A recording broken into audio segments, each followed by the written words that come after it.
মানুষকে এখন বেকারত্বে উৎসাহিত করছে না? বেকারত্ব উৎসাহিত করছে কিনা? বাসায় বাসায় কাঠ পাঠায় এখন মানুষকে বেকারত্বে উৎসাহিত করা হচ্ছে। উৎপাদনমুখী অর্থনীতির পরিবর্তে একটা ভোগমুখী একটা অর্থনীতিতে বাংলাদেশকে পরিণত করা হচ্ছে।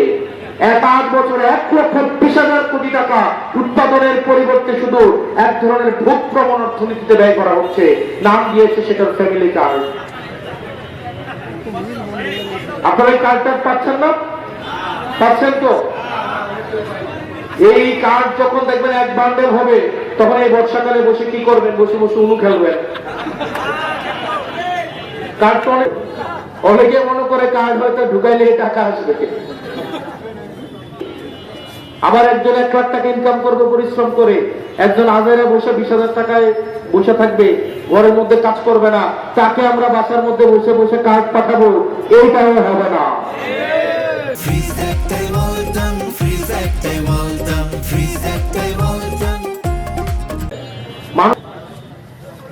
প্রিয় নোয়াপাড়াবাসী, আমাদেরকে আপনারা একটু সহায়তা করেন। আমরা চাই আপনাদের সহায়তা নিয়ে আমরা একটা ভবিষ্যৎ বাংলাদেশের এই দায়িত্বটা আপনাদের সহায়তা নিয়ে আমরা পালন করতে চাই। সেটা কাজ হচ্ছে প্রত্যেকটা ভোটারের দরজায় দরজায় যেতে হবে। আজকে অত্যন্ত দুঃখ পাচ্ছি, এতগুলা মানুষ, কোন নারী তেমন একটা উল্লেখযোগ্য দৃশ্যমান কোন নারীদের উপস্থিতি নাই। তবে ভোটের আগে নারীদের দাম বেড়ে যায়। ভোটের আগে দেখবেন নারীদেরকে মাগো, খালাগো, বোন গো পায়ে ধরে রান্নাঘরে ঢুকে এরি খেতে নাই মা ধান লাগানো শুরু করে দেয়, তাই না? তাই না? আবার ভোটের পরে 5 বছরও দেখা যায় না, গাড়ি থেকেই নামে না। আর ভোটের আগে কত অভিনয়, রান্নাঘরে ঢুকে গিয়ে গোবর দেওয়া শুরু করে, আলু লাগানো শুরু করে, এরকম আছে না প্রার্থী? কিন্তু ভোটের পরে আর নারীদেরকে সামনে আনে না। ভোটের পরে তখন আবার বিভিন্ন সূত্র তরিকা নিয়ে আসা হয় যে নারীদের এত কথা কি, নারীরা ঘরের মধ্যে বন্দি অবস্থায় থাকবে। আমরা কেমন বাংলাদেশ চাই? সমাজের 51%-এরও বেশি হচ্ছে নারী। এই নারীদেরকে আমরা বাহিরে রেখে আমরা কি কখনোই একটা সুষম বাংলাদেশ গড়তে পারবো? এটা কি সম্ভব? সম্ভব? মনে বলি নাই, আমরা কি বলছিলাম তখন?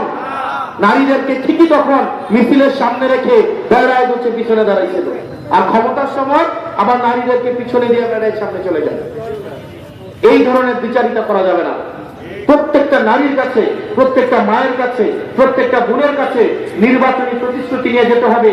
একই সাথে সাথে রাজনৈতিক সিদ্ধান্তেও তাদেরকে অংশগ্রহণ করাইতে হবে। এই জন্য প্রিয় ভয়নগর নোয়াপাড়াবাসী, আপনাদেরকে সিদ্ধান্ত নিতে হবে। এই সিদ্ধান্ত আপনার। আপনি কি একদিন গোলামি করে 5 বছর গোলাম থাকতে চান, নাকি একদিন মালিকানা প্রয়োগ করে আপনার নেতাকে 5 বছর গোলামি করাতে চান? সিদ্ধান্ত আপনার। স্পষ্টতই যেই নেতা ভোটের আগের দিন আপনার দরজায় পয়সা নিয়ে আসে, মনে রাখতে হবে এই পয়সা কিন্তু সে আগামী 5 বছর ধরে আপনার পয়সাটাই সে তুলবে।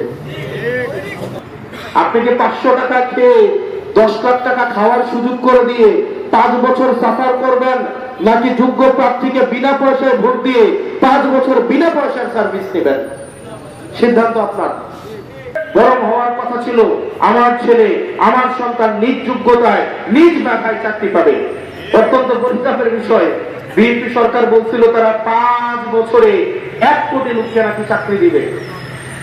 5 বছরে যদি 1 কোটি লোককে চাকরি দেয়, 60 মাসে 1 কোটি, 60 মাসে যদি 1 কোটি হয়, তাহলে প্রতি মাসে অন্তত 1.5 লাখ। তাহলে 6 মাসে কয় লাখ? 9 লাখ। 9 লাখ না? এখানে 9 জন চাকরি পাইছেন? চাকরি পাইছেন? অবশ্যই ঈদের পরে হয়তো চাকরি দিলেও দিতে পারে, তবে কোন ঈদের পরে এটা অবশ্য বিএনপি কখনোই বলে নাই। যেমন সংসদে দাঁড়িয়ে স্বরাষ্ট্রমন্ত্রী বলেছিলেন ঈদের পরে মাদকের বিরুদ্ধে অভিযান হবে। রোজার ঈদ গেল, কুরবান ঈদ গেল, ঈদের পর আর আসলো না। মাদকের বিরুদ্ধে অভিযান তো দূরে থাক, বরং উনার এলাকা মাদকের সরবরাহ হিসেবে পরিণত হয়েছে। প্রিয় নোয়াপাড়াবাসী, বাংলাদেশটা আমাদের, দায়িত্বটা আমাদের নিতে হবে। সিদ্ধান্ত নেন